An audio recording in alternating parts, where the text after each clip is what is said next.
Eli Eli லாமா சபக்தானி என்று மிகுந்த சத்தமிட்டு கூப்பிட்டார். அதற்கு என் தேவனே என் தேவனே ஏன் என்னை கைவிட்டீர் என்று அர்த்தமாம்.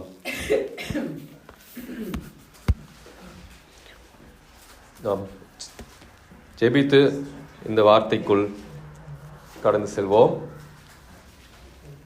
எங்களை அதிகமாய் நேசிக்கிற நல்ல தகப்பனே, இந்த நாளுக்காக நன்றி ஆண்டவரே. அப்பா, இந்த 3 வார்த்தைகளை தியானிக்க தேவன் எங்களுக்கு உதவி செய்தீர். அப்பா, இந்த 4வது வார்த்தையும் அப்பா தொடர்ந்து தியானிக்க எங்களுக்கு உதவி செய்யுங்க ஆண்டவரே. உங்களுடைய பிரசன்னத்தால் எங்களை நிரப்புங்க ஆண்டவரே. ஸ்தோத்திரம், நன்றி தகப்பனே. ஆவியானவரே, இந்த 4வது வார்த்தையின் மூலமும் தகப்பனே ஏதாகிலும் கற்றுக்கொள்ள எங்களுக்கு பிரயோஜனமாய் இருக்க தேவன் தாமே எங்களை வழி நடத்த வேண்டுமாய் செபிக்கிறேன். அப்பா, நீர் பொறுப்பெடுத்துக் கொள்ளும், வழி நடத்தும். இயேசுவின் நாமத்தில் பிதாவே, ஆமென். இந்த 4வது வார்த்தையை குறித்து முன்னாடி எனக்கு ஒரு சிந்தனை இருந்தது. இயேசு உண்மையிலேயே இந்த வார்த்தையை இப்படி தான் சொன்னாரா, இல்லை மத்தேயுவோ மார்க்குவோ இதை ஒருவேளை தப்பாக கேட்டாங்களா அப்படின்னு சொல்லி எனக்கு ஒரு யோசனை இருந்துகிட்டே இருந்தது. ஏன்னா சுவிசேஷத்தில் பல இடத்துல பார்க்குறோம், இயேசுவே அவருடைய சீஷர்களை ஆயத்தப்படுத்துறதுக்காக சொல்கிறார். இப்போ நம்ம எருசலேமுக்கு போகிறோம், இந்த மாதிரி மனுஷகுமாரன் பாடுபட போகிறார், என்ன மாதிரி சிலுவை மரணம் இருக்கும், அப்போ பேதுரு 3 முறை மறுதளிக்கணும், எல்லாத்தையும் சொல்லித்தரார். ஆனாலும் இயேசு இந்த மாதிரி சொல்கிற வார்த்தை உண்மையிலே இயேசு இப்படி தான் சொன்னாரா, இல்லை மத்தேயோ மார்க்கோ தவறாக புரிஞ்சுக்கிட்டாங்களான்னு சொல்லி ஒரு சிந்தனை எனக்கு இருந்தது. அப்புறம் ஆவியானவர் எனக்கு ஒரு 2 காரணத்தை காட்டி அதை விளங்க பண்ணினார். முதலாவது காரணம், பிதா உண்மையிலேயே இயேசுவை சிலுவையில் கைவிட்டார். நம்ம ஆதியாகமத்தில் பார்க்கும்போது ஆதாமுக்கு அயர்ந்த நித்திரையை வரப்பண்ணி சுலபமாக மனுஷியை உருவாக்கிட்டார். ஆதாமுக்கு அது ஒரு பாடு அனுபவிச்ச மாதிரியோ ஒரு வலி வந்த மாதிரியோ கிடையாது. அப்போ ரொம்ப சுலபமாக வர வச்சிட்டார். ஆனால் இயேசு உண்மையிலேயே பிதா கைவிட்டார். பிதா அன்பான பிதா. பழைய ஏற்பாட்டில் பார்க்கும்போது 2 இடத்துல ஆபேலுடைய ரத்தம், போன வாரம் நம்ம ஞாயிற்றுக்கிழமை கூட கேட்டோம், ஆபேலுடைய ரத்தம் கூப்பிட்ட போது அவர் ஆண்டவர் இறங்கி வந்துட்டார், என்ன செஞ்ச ஆபேல அப்படின்னு சொல்லி. அதே மாதிரி ஆகாரும் இஸ்மவேலும் அந்த வனாந்திரத்தில் அலைந்து திரிந்து பிள்ளை அழுகும்போது ஆண்டவர் இறங்கி வந்துட்டார் பிள்ளையை காப்பாற்றுறதுக்காக. ஆனால் உண்மையில அப்போ என்ன பண்ணியிருக்கணும் இயேசு? என்ன கேட்டிங்கன்னா, பிதா என்ன பண்ணியிருக்கணும்னா, வானத்தில் இருக்க மொத்த சேனையும் கூட்டிட்டு என்னோட குமாரன் மேலே நீங்கள் கை வைப்பீங்களா, என்னுடைய குமாரனை நீங்கள் நிந்திப்பீங்களான்னு சொல்லி சோதோம் கோமரை அழித்த மாதிரி அழித்து போட்டிருக்கணும் அந்த யூத ஜனங்களையும் இயேசுவை நிந்தித்த ஜனங்களையும். ஆனால் மனுஷங்களை ரட்சிக்கிறதுக்காக பிதா அதை செய்யலை.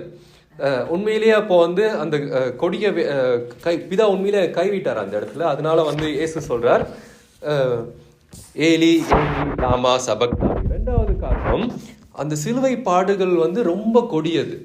நம்ம கொஞ்சம் யோசிச்சு பார்த்தோம்னா, நமக்கு ஒரு சின்ன ஒரு ஜுரம் வந்தா சரி, இல்லை ஒரு தலையில நோவு வந்தது, இல்லை ஏதாவது ஒரு வியாதி வந்தால் டாக்டர் போகிறோம், டாக்டர் இல்லை உங்களுக்கு இந்த அளவு இவ்வளோ இருக்கணும், அதை விட அதிகமாக போச்சு, இல்லை இவ்வளோ இருக்கணும் அதை விட குறைவாக போச்சுன்னா அவ்வளோதான். நமக்கு ஒரே பதட்டம் வந்துடுது, ஒரே பயம் வந்துடுது, நம்ம எவ்வளோ பதறோம் இல்லையா? ஆனால் அந்த இயேசுவோட நிலைமையை கொஞ்சம் சிலுவையில் யோசிச்சு பாருங்க. இயேசு சிலுவையை ரொம்ப தூரம் சுமந்து வந்திருக்கிறார். அப்போ தலையில் முள்முடி. அப்புறம் அந்த ரோமானிய போர் சேவகர்கள் சாதாரண மனுஷங்க மாதிரி இல்லை, போர் அவங்க அரசாங்கத்தில் ஆர்மியில் இருக்கிறாங்கன்னா ரொம்ப ஸ்ட்ராங்கான அவங்க அடித்து இழுத்துட்டு வராங்க. அப்போ எவ்வளோ உடல் ரீதியாக ரொம்ப சோர்ந்து போயிருக்கிறார். அது மட்டும் இல்லாமல் எல்லாரும் அவர் வேற நிந்திக்க வேற செய்கிறாங்க. நீ உண்மையிலே இயேசுவோட பிதாவோட குமாரனா, இறங்கி வா, எண்ணெயை ரச்சி, அப்போ உங்களை அடித்தது யாருன்னு சொல்லி அப்போ இயேசுவை அந்த இடத்துல ரொம்ப மன ரீதியாகவும் துன்பப்படுத்துகிறாங்க. அப்போ பாடுகள், வேதனைகள், அந்த நிந்தை, அவமானம் ரொம்ப கொடியது. அதனால தான் இயேசு பலனே இல்லாமல், அவர் உடம்புல ஒரு சொட்டு ரத்தம் கூட இல்லாமல், அந்த பலவீனத்தில் இயேசு சொல்கிற வார்த்தை தான் என் தேவனே என் தேவனே ஏன் என்னை கைவிட்டீர். இப்போ ஏன் இயேசுவுக்கு இவ்வளோ கொடிய பாடுகள்? இல்லை ஒருவேளை ஆதாமுக்கு சொன்ன மாதிரி, இல்லை இயேசுவுக்கு பிதா ஏதாவது உதவி செஞ்சுருக்கலாம் தானே, ஏன் அப்போ இவ்வளோ கொடிய பாடுகள் அப்படின்னு சொல்லி பார்த்தோம்னா, நம்ம இன்னைக்கு ஆரம்பத்தில் அந்த முதலாவது வசனத்தை பார்த்த மாதிரி அந்த வசனத்தில் சொல்லியிருக்கு. 1 பேதுரு 2:24 நான் எல்லா வசனத்தையும் படிக்க போவதில்லை, நேரம் ஏற்கனவே நேரத்தினால. அவர் 1 பேதுரு 2:24 இன்னைக்கு முதலாவது பார்த்த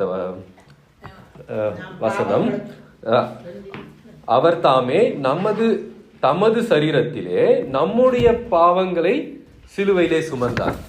இல்லையா? அப்போ ஏன் இயேசுவுக்கு வந்து இவ்வளவு கொடிய சிலுவை மரணம், இவ்வளவு வேதனை நிறைந்த மரணம் அப்படின்னா, அது வந்து மனுஷங்களுடைய பாவம் வந்து அவ்வளவு கொடுமையானது. இப்போ சாத்தான் வந்து மனுஷங்களோட இருதயத்தை அவ்வளவு சாபத்தினாலையும் அவ்வளோ பாவம் நிறைந்ததாகவும் கட்டி வைத்திருக்கிறான். அப்போ அந்த மாதிரி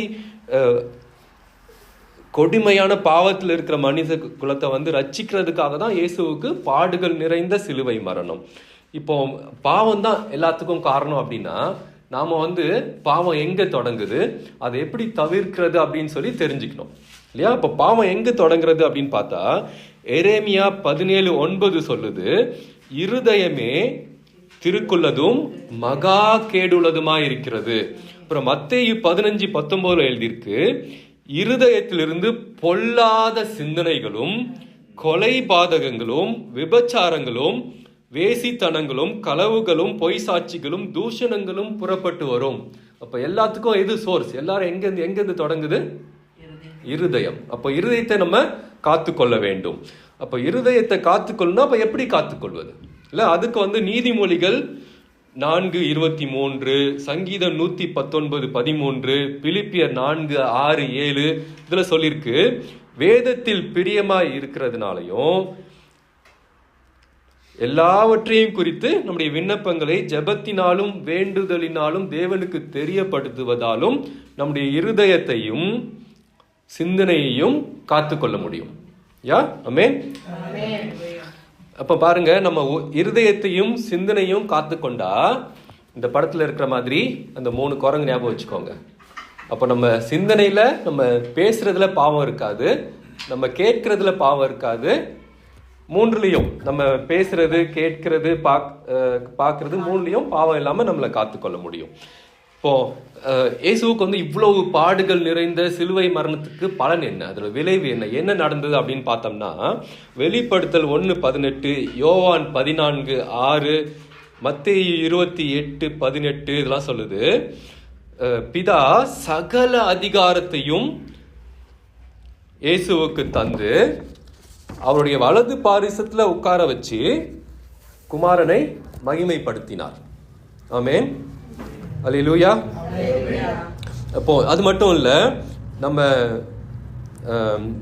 மத்தேயு 27:51-52 போட்டிருக்கு, தேவாலயத்தின் திரைச்சீலை 2ஆக கிழிந்தது, மேலிருந்து கீழ் தொடங்கி 2ஆக கிழிந்தது. அதுக்கு என்ன அர்த்தம்? அது வரைக்கும் இயேசுவோட சிலுவை மரணம் வரைக்கும் ஆசாரியன் மட்டும்தான் பிதா கிட்ட போக முடியும், பிதா கிட்ட போய் அவர்கிட்ட பேச முடியும், என்னன்னு சொல்லி கேட்டு வர முடியும். இப்போ தேவன் சிலுவை மரணத்துக்கு பிறகு இயேசுவினால நமக்கு பிதா கிட்ட சேர்ற பாக்கியத்தை, கிருபையை தந்தார். ஆமென். அப்போ உண்மையிலேயே வந்து இயேசு இந்த வார்த்தையை வந்து இயேசு தான் சொன்னார், என் தேவனே என் தேவனே ஏன் என்னை கைவிட்டீர். அப்போ ஏன் சொன்னார்னா, பிதா கைவிட்டதுனாலையும் மிக கொடிய சிலுவை வேதனைகளையும் சொன்னார். அப்போ ஏன் இவ்வளவு சிலுவை வேதனைனா, பாவத்தினால. இப்போ மனித குலத்தை பாவத்திலேருந்து ரட்சிக்கிறதுக்காக தான் இயேசுவுக்கு அவ்வளோ கொடுமையான சிலுவை பாடுகள். அப்போ வந்து மனிதர்களாக நாம் வந்து என்ன பண்ணணும் அப்படின்னா, பாவம் வந்து இருதயத்திலிருந்தும் சிந்தனையிலிருந்து தொடங்குறதுனால நம்ம இருதயத்தையும் சிந்தனைகளையும் காத்து கொள்ள வேண்டும். அதுக்கப்புறம் பிதா வந்து இயேசுவுக்கு சகல அதிகாரத்தையும் கொடுத்து குமாரனை மகிமைப்படுத்தினார். இப்போ இதுல இருந்து நாம என்ன கற்றுக்கொள்ளணும், நமக்கு பிதா என்ன கற்று தருகிறார் அப்படின்னா, நமக்கும் இந்த உலகத்துல வாழும்போது பாடுகள் உண்டு, அதுக்கு பிறகு மகிமையும் உண்டு.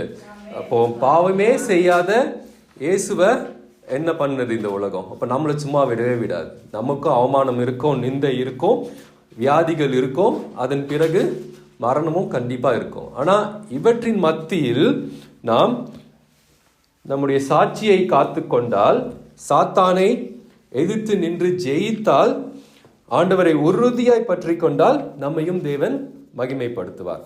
ஒருவேளை நம்ம வேலை செய்யற இடத்துல, நம்ம குடும்பத்துல, நம்ம படிக்கிற இடத்துல வந்து நம்ம சுத்தி இருக்கிறவங்கெல்லாம் இந்த சிங்கத்தை போல பார்த்துக்கிட்டே இருப்பாங்க, எப்பண்டா இவன் மாட்டுவான், எப்பண்டா இவன் தப்பு பண்ணுவான் அப்படின்னு சொல்லி. அப்போ அந்த இடத்துல நாம வந்து நம்ம சாட்சியை காத்துக்கொள்ளணும். அப்போ நம்ம தானியேலை நினைக்கிறோம். இப்போ சிங்கத்துக்கிட்ட போனாலும் தானியேல் வந்து விடலை இல்லையா, ஆண்டவரை பற்றி கொண்ட மாதிரி நாமும் அப்படி பற்றி கொண்டால் ஆண்டவர் தானியேலுக்கு தந்தது போல நமக்கு ஞானத்தையும் கனத்தையும் தந்து மகிமைப்படுத்துவார். அப்போ சின்ன குட்டி பையன் சில வேளையில் வந்து தாவீது வந்து ரொம்ப சின்ன பையனாக இருக்கும்போது அவனுக்கு முன்னாடி கோலியாத் எவ்வளோ பெரிய ஆள், சாதாரண வளர்ந்த ஆண்களை பார்க்க விடவே கோலியாத் வந்து ரொம்ப பெரிய ஆள். அப்போ வந்து குட்டி பையனுக்கு முன்னாடி நிற்கிற அந்த கோலியாத் மாதிரி சாத்தான் வந்து வருஷத்தில் 54 ஞாயிற்றுக்கிழமை வாரம் இருந்தாலும் நாம் ஆண்டவருக்காக ஏதாவது செய்ய போகிறோம்னா அப்போ தான் நமக்கு வந்து ஏதாவது வியாதியும் பலவீனமும் கொண்டு வருவான்.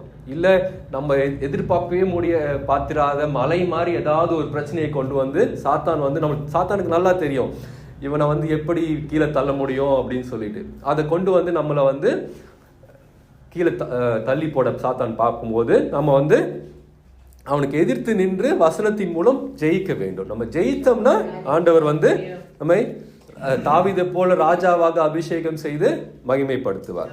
ஆமென். சில நேரத்தில் வந்து நமக்கு வந்து ஏதாவது வியாதி வரும், இல்லைன்னா நம்ம கிட்ட இருக்க செல்வம் சொத்து எல்லாம் போனாலும் சரி நம்ம ஆண்டவரை உறுதியா பற்றி கொள்ளணும். என்ன நடந்தாலும் சரி நம்ம உறுதியா பற்றி கொள்ள வேண்டும். அப்படி பற்றி கொண்டோம்னா ஆண்டவர் யோபுவுக்கு தந்தது போல நமக்கும் 2 மடங்கு ஆசீர்வாதம் தந்து மகிமைப்படுத்துவார். ஆமென். நாம முக்கியமா இன்னொன்று கவனிக்கணும், ரொம்ப முக்கியமான காரியம். எபிரேயர் 4:15 சொல்லியிருக்கு. நம்ம பார்ப்போம் அந்த வசனத்தை. எபிரேயர் 4:15 நம்முடைய பலவீனங்களை குறித்து பரிதபிக்க கூடாத பிரதான ஆசாரியர் நமக்கிராமல் எல்லா விதத்திலும் நம்மை போல் சோதிக்கப்பட்டும் பாவம் இல்லாதவராய் இருக்கிற பிரதான ஆசாரியரே நமக்கு இருக்கிறார். ஆமென். நம்மை போல சோதிக்கப்பட்டும். ஆமென். சோதிக்கப்பட்டும் அப்படியே சொல்லியிருந்தாலும் பரவாயில்ல. அதுக்கப்புறம் ஒரு வார்த்தை இருக்கு, பாவம் இல்லாதவராய் இருக்கிற பிரதான ஆசாரியரே. இன்னொரு வசனம் பார்ப்போம். எபிரேயர்லயே 2வது அதிகாரம் 18வது வசனத்துல போட்டிருக்கு, அவர் தாமே சோதிக்கப்பட்டு பாடுபட்டதினாலே சோதிக்கப்படுகிறவர்களுக்கு உதவி செய்ய வல்லவராயிருக்கிறார். மத்தேயு 11:28 சொல்லியிருக்கு, வருத்தம் பட்டு பாரம் சுமக்கிறவர்களே நீங்கள் எல்லாரும் என்னிடத்தில் வாருங்கள், நான் உங்களுக்கு இளைப்பாறுதல் தருவேன். அப்போ அதுக்கு என்ன அர்த்தம்? நம்ம இவ்வளோ பாடுகள் வந்தாலும், நிந்தை வந்தாலும், அவமானம் வந்தாலும் நம்ம தனியா இல்லை. நம்முடைய பாடுகளை நன்றாக உணர்ந்த கல்வாரி நாயகன் எப்பொழுதும் நம்மோடு இருக்கிறார். ஆமென். நாம் ஜெபிப்போம்.